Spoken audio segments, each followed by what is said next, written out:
يا أيها الذين آمنوا أنفقوا مما رزقناكم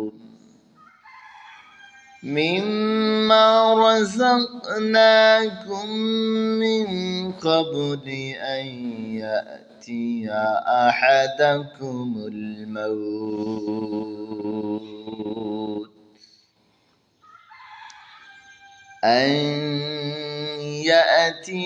يوم لا بيع فيه ولا خلة ولا شفاعة والكافرون هم الظالمون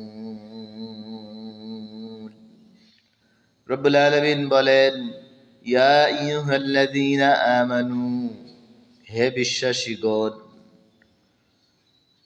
আনফিকু মিম্মা রাযাকনাকুম, আমি যা তোমাদের দিয়েছি, যে রিজিক দিয়েছি, মিন ক্বাবলি আন ইয়াতিয়া ইয়াউমুন লা বাইউন ফীহি ওয়ালা খুল্লাতুন ওয়ালা শাফাআ,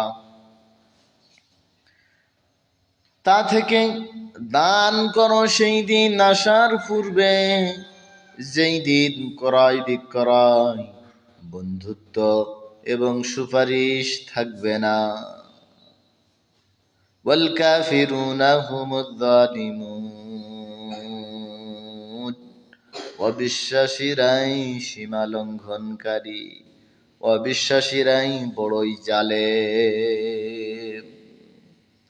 সম্মানিত দ্বীনী ভাই ও বোনেরা, রব্বুল আলামিন ঈমানদারদেরকে বলছেন, হে ঈমানদারগণ, বিশ্বাসীগণ, আমি যা দিয়েছি, মিম্মা রাযাকনাকুম, আমি যে রিজিক দিয়েছি, রিজিক আপনার আমার নয়, আমরা শুধুমাত্র আমানতদার, রক্ষাকারী।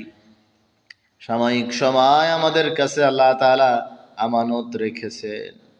রব্বুল আলামিন বলেন, মিন ক্বাবলি আন ইয়াতিয়া ইয়াউমুন লা বাইউন ফীহি, সেই দিন আসার পূর্বে আমার রাস্তায় ব্যয় করো, খরচ করো, যেই দিন ক্রয় বিক্রয় কেনা বেচা কিছুই থাকবে না। ওয়ালা খুল্লাতুন ওয়ালা শাফাআ, কোনো বন্ধুত্ব এবং কোনো সুপারিশ থাকবে না। ওয়াল কাফিরুনা হুমুয যালিমুন, রব্বুল আলামিন বলেন, জালেমরাই বড় সীমালঙ্ঘনকারী, অবিশ্বাসীরাই বড়ই সীমালঙ্ঘনকারী। সম্মানিত দ্বীনী ভাই বোনেরা, অর্থ সম্পদ স্থায়ী নয়। আপনি আমি দুনিয়াতে আসার সময় অর্থ সম্পদ কেউ সাথে নিয়ে আসি নাই। একটা সময় পর আল্লাহ তাআলা অর্থ সম্পদের মালিকানা ধীন করেছেন, দান করেছেন।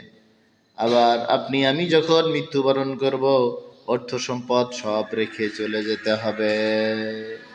এজন্য সেই দিন আসার পূর্বে, যেই দিন ক্রয় বিক্রয়, বন্ধুত্ব এবং সুপারিশ থাকবে না, সেই দিন আসার পূর্বে আল্লাহ তাআলা দেওয়া সম্পদ আল্লাহর রাস্তায় ব্যয় করার তৌফিক দিন।